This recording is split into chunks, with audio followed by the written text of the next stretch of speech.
Trump खुद को चालाक अगर समझ रहे हैं, अमेरिका को अगर खुद को ये समझ रहा है कि अभी भी वो सुपर पावर है, जो चाहे जैसा चाहे नियमों को तोड़ लेगा, शर्तों को मरोड़ लेगा, तो ईरान भी उससे कहीं ज़्यादा सचेत है, सतर्क है। बिल्कुल बिल्कुल। ईरान के लिए, ईरान के आप देखें आपकी इस बात का जवाब पिछले 48 घंटे में आप नोट करिए।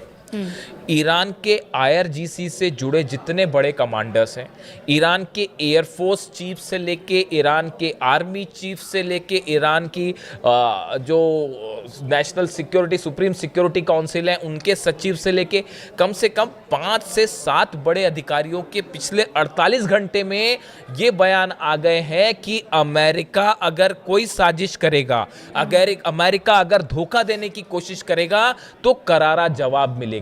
जिसके बाद इंटरनेशनल सर्कल में ये सवाल पूछे जा रहे हैं, क्या ईरान को कोई ऐसी खुफिया जानकारी मिली है कि उसके खिलाफ कोई बड़ा एक्शन होने जा रहा है? देखिए, ये बिल्कुल कोइंसिडेंस नहीं है। आप देखिए, कल ईरान के एयरफोर्स चीफ ने यह बयान दिया, पहली बार उनका बयान काफ़ी वक्त बाद एयरफोर्स चीफ का बयान सामने आया है कि कोई भी हरकत होगी तो उसका करारा जवाब दिया जाएगा। बिल्कुल। और ये भी कह रहे हैं कि हम अभी भी हमारी सेना तैनात है, शांति वार्ता के दौरान भी रहेगी। शांति वार्ता के दौरान और भी अलर्ट है, क्योंकि ये डोनाल्ड ट्रंप की हमेशा कहानी रही है कि वो बातचीत के बीच में हमला करते हैं, इसीलिए ईरान की सेना और तैयार है। लेकिन देखिए, जो बड़ा मुद्दा है वो ये कि आखिर ईरान के अधिकारियों की तरफ से ये बयान क्यों आ रहे हैं कि हमला हो सकता है, हम करारा जवाब देंगे, हम पलटवार करेंगे। ये बयान इसलिए आ रहे हैं, ऐसी चर्चाएं हैं कि शायद एक कोई बड़ा प्लान ईरान के खिलाफ जो है वो पकाया जा रहा है। और कौन कर रहा है ये प्लान? हाँ, अमेरिका, इजराइल, क्या उसमें अरब देश भी शामिल है? ऐसा कोई भी प्लान जब भी बनता है तो वो बिना इजराइल और अमेरिका की आपसी सहमति के नहीं बनता। इसलिए ये कंफ्यूजन एकदम दिमाग से दूर कर देना चाहिए कि डोनाल्ड ट्रंप और नेतन्याहू में किसी तरह की लड़ाई है, या डोनाल्ड ट्रंप जो है वो नेतन्याहू की नहीं सुन रहे, या नेतन्याहू डोनाल्ड ट्रंप की बात नहीं मान रहे। ये सिर्फ आपके दिखावे के लिए है। हकीकत ये है कि एक बड़ा थिंक टैंक काम करता है, मोसाद, CIA मिलकर ऑपरेशंस करते, दोनों देशों के थिंक टैंक्स, ऊपर से कुछ भी दिखाया जाए। देखिए, बड़े सर्कल में ये माना जा रहा है कि 60 दिन से ज्यादा ये पीस चल ही नहीं पाएगी। तो इस बीच जो 60 दिनों के लिए हॉर्मुज को फ्री किया गया है और वहां से तेल टैंकर्स की सप्लाई भी शुरू हो चुकी है, जाना शुरू हो गया है, तो ये क्या है? ईरान कह रहा है कि अब हॉर्मुज युद्ध से पहले वाली स्थिति में कभी पहुंच ही नहीं सकता। वहां इंतजाम क्या करने, व्यवस्था क्या करना, ये हम देखेंगे। अमेरिका को लेकर इसमें कुछ करना ही नहीं है, अमेरिका की कोई दखलअंदाजी नहीं चलेगी। देखिए, 60 दिन का ही वक्त लेकिन अमेरिका दे रहा है। हाँ, देखिए, 2 बातें हैं। पहली बात तो अमेरिका में चुनाव होने जा रहे हैं, उसको लेकर सतर्कता बरत रहे डोनाल्ड ट्रंप की, कहीं ऐसा ना हो कि इकोनॉमिक हालात बिगड़ जाएं और चुनाव हार जाएं। दूसरी बात यह है, वर्ल्ड कप चल रहा है फुटबॉल का, उसको लेकर तमाम दबाव है कि वर्ल्ड कप हो जाए, अगर वॉर हो जाएगा तो कई टीम खेल नहीं पाएंगी। दूसरी चीज़ वो है। तीसरी हालात ये है कि अमेरिकन फोर्सेस जितनी बुरी तरह से पिटी हैं मिडिल ईस्ट में, सब बेसेस जल गए, हॉर्मुज में नुकसान हो गया, प्लेन्स गिर गए, तो ये झटके से उभरने के लिए, चीज़ों को फिर से एकजुट करने के लिए वक्त लगेगा। चौथी बात आप समझिए, अभी जो खबर आई है, ब्लैक सी में हमले किए हैं रूस ने और 3 जहाज़ों को ठोक दिया है। और आप देखिए, जो रूस का ऑयल है उसको पूरी कोशिश कर रहे हैं अमेरिका, यूरोप, यूक्रेन के जरिए कि रूस का ऑयल सप्लाई ना हो पाए। ऐसे हालात में इंटरनेशनल मार्केट में ऑयल की उपलब्धता बनी रहे, इसके लिए ईरान का ऑयल बाहर लाना ज़रूरी है। यानी ये एक हाथ दे एक हाथ ले वाला खेल चल रहा है, ये ज़्यादा दिन नहीं चल पाएगा।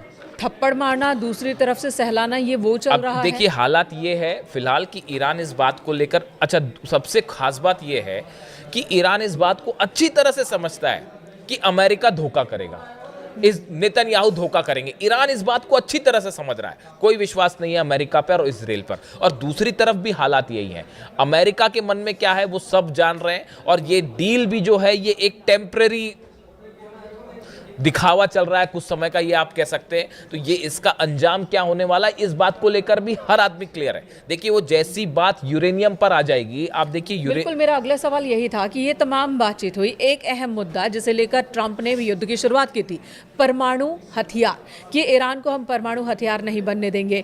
MOU के एक पॉइंट में है कि चलो हम हथियार नहीं बनाएंगे लेकिन इनरिचमेंट रोकेंगे नहीं, ये ईरान का कहना है। अब ट्रंप कह रहे हैं कि हमारा इंस्पेक्टर होगा वहां पर, एक बार फिर तैनात होगा, और ईरान मना कर रहा है। देखिए नहीं होने कहानी नहीं ये देंगे। है कि जो स्विट्जरलैंड में चर्चा हुई उसके बाद जेडी वेंस का बयान आया उपराष्ट्रपति का। उन्होंने कहा कि ईरान इस बात के लिए तैयार हो गया है कि आईएईए के इंस्पेक्टर्स ईरान जाएंगे और ईरान के जो न्यूक्लियर साइट्स है उसका इंस्पेक्शन होगा। ये बयान आया जेडी वेंस की तरफ से। उनको फौरन जवाब दिया ईरान के विदेश मंत्रालय के प्रवक्ता इस्माइल बघाई साहब ने। उन्होंने ये कहा इस तरह का कोई कमिटमेंट फिलहाल नहीं हुआ है कि स्विट्जरलैंड में इस तरह की कोई अभी बात नहीं हुई है कि आईएईए वहां जाएगा या नहीं जाएगा। ईरान ने कहा ये एक ऐसा फैसला है कि आईएईए के इंस्पेक्टर्स को इस्फहान, नतांज या फोर्दो में आने देना है या आने नहीं देना है, इसका फैसला ईरान की संसद से होगा। इसका फैसला ईरान की सुप्रीम नेशनल सिक्योरिटी काउंसिल में ये बात रखी जाएगी, उसके बाद ईरान फैसला लेगा। अभी इस बारे में कोई फैसला नहीं हुआ। यानी उन्होंने जेडी वेंस को साफ साफ उनके दावे को नकार दिया, झूठा बता दिया। अब देखिए हो क्या रहा है। एमओयू को लेकर जो भी बात अभी तक स्विट्जरलैंड में हुई है बड़ी सुपरफिशियल बात है कि एक अंडरस्टैंडिंग के तहत काम किया जाएगा। एक कमिटी बनाई जाएगी जो ये देखेगी कि डील सही दिशा में चल रही है या नहीं। एक आगे का रोड मैप तैयार किया जाएगा। ये देखा जाएगा कि लेबनान में किस तरह से जो है वो संघर्ष का अंत किया जा सकता है। बड़े ही ऊपरी लेवल पर फिलहाल ये चर्चाएं हैं। इसमें न्यूक्लियर मुद्दे पर, यूरेनियम पर तो कोई चर्चा ही नहीं हुई स्विट्जरलैंड में। ऐसे में जेडी वेंस का यह दावा करना कि ईरान ने अलाउ कर दिया है कि वहां पर आईएईए इंस्पेक्टर्स जाएंगे, ये पूरी तरह से गलत बात थी। और इसीलिए ईरान ने इसका जवाब दिया कि भैया अभी तो ये बात ही नहीं हुई है इस मुद्दे पर, आप क्यों कह रहे हैं कि जो है वो आईएईए पहुंच जाएगा। क्या ये संभव लग रहा है आपको कि ईरान में, इस्फहान में आईएईए भी पहुंच जाए, उसके बाद अमेरिकी सोल्जर्स भी पहुंच जाएं और वहां पे खुदाई भी हो जाए और वहां यूरेनियम को, ये एक ऐसा मुद्दा है जो बहुत ही असंभव सी बात है। इसीलिए चाइना ये कह रहा है कि शुरुआती दौर में भले ऐसा लग सकता है कि सब कुछ ठीक है, लेकिन जैसे जैसे बातचीत आगे बढ़ेगी मामला डिरेल होना शुरू हो जाएगा। देखिए जब भी कोई जटिल मुद्दा होता है, वैश्विक मुद्दे होते हैं, ऐसा मुद्दा जिससे कई देश जुड़े हुए हैं, तो किसी नतीजे तक, किसी समझौते तक पहुंचना बहुत आसान नहीं होता है। सालों का प्रोसेस लग जाता है। अब यहाँ पर 4 टास्क ग्रुप बनाने की बात हो रही है, लेकिन जब किसी बातचीत की शुरुआत ही अविश्वास से हो, संशय की स्थिति में हो, तो उसका भविष्य क्या होगा? देखिए अमेरिका का जो डेलीगेशन था जो स्विट्जरलैंड गया, आपने तस्वीरें देखी होगी, वो सबके सब इस उम्मीद में बैठे थे शायद कि ईरान का जो डेलीगेशन आएगा वो हमसे हाथ मिलाएगा, या ईरान के जो लोग, हाँ जो डेलीगेशन वहाँ पहुँचा था, उन्होंने देखना भी कबूल नहीं किया उनकी तरफ। अब्बास अराक्ची साहब ने हाथ भी नहीं मिलाया। शहबाज शरीफ ये कोशिश करते रह गए कि किसी तरह से अब्बास अराक्ची जो है वो जेडी वेंस से हाथ मिला ले। अब्बास अराक्ची तुरंत मुड़े और वापस निकल लिए। 2 ऐसा मुल्क जिन्हें आपस में भरोसा नहीं है, और बीच में मीडिएटर कौन है? पाकिस्तान, जिस पर किसी को भरोसा नहीं है। और देखिए कतर भी जो है, कतर के प्रधानमंत्री ने भी जेडी वेंस से हाथ नहीं मिलाया। यानी आप देखिए कितना बड़ा अविश्वास है अमेरिका को लेकर। इसीलिए अमेरिका में ये बात कही जा रही है कि अगर ये डील साइन हो गई, ये डील पे अगर बात आगे बढ़ जाती है, एमओयू डील में बदल जाता है, तो ये अमेरिका के इतिहास की सबसे बड़ी हार होगी और ये ईरान की अब तक की सबसे बड़ी जीत होगी। और अमेरिका को भी ये समझना चाहिए कि वक्त बदल गया है। सुपर पावर वाला जो उसका तमगा है, बहुत ज़्यादा दिनों तक सुरक्षा कवच की तरह काम करेगा नहीं। अमेरिका चाहेगा कि किसी तरह से जोर ज़बरदस्ती या फिर कूटनीति तरीके से सामने वाले देश को फंसा दे, तो ईरान वो देश नहीं है।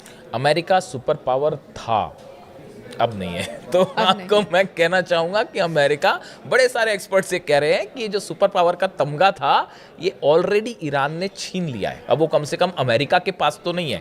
जिस देश के अगर बेसिस उड़ जाते हो आप, जो है 18 बेसिस नहीं बचा पाए, आप अरब देशों को नहीं बचा पाए। ईरान की मिसाइल्स जो है वो धमाकेदार, आपके पेट्रियट और जो थार्ड सिस्टम है उसको तोड़ते हुए वहां पर गिरती रही।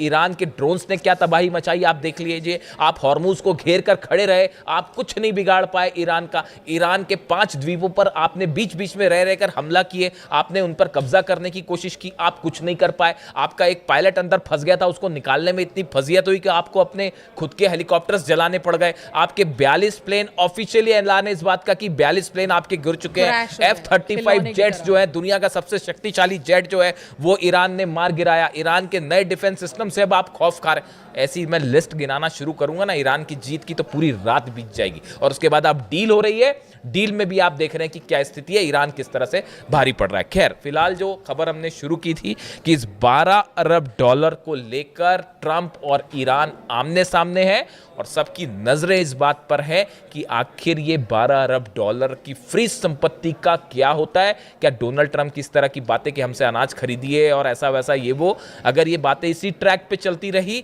तो आप ये मानिए कि ईरान फिर से बातचीत को बंद भी कर सकता है।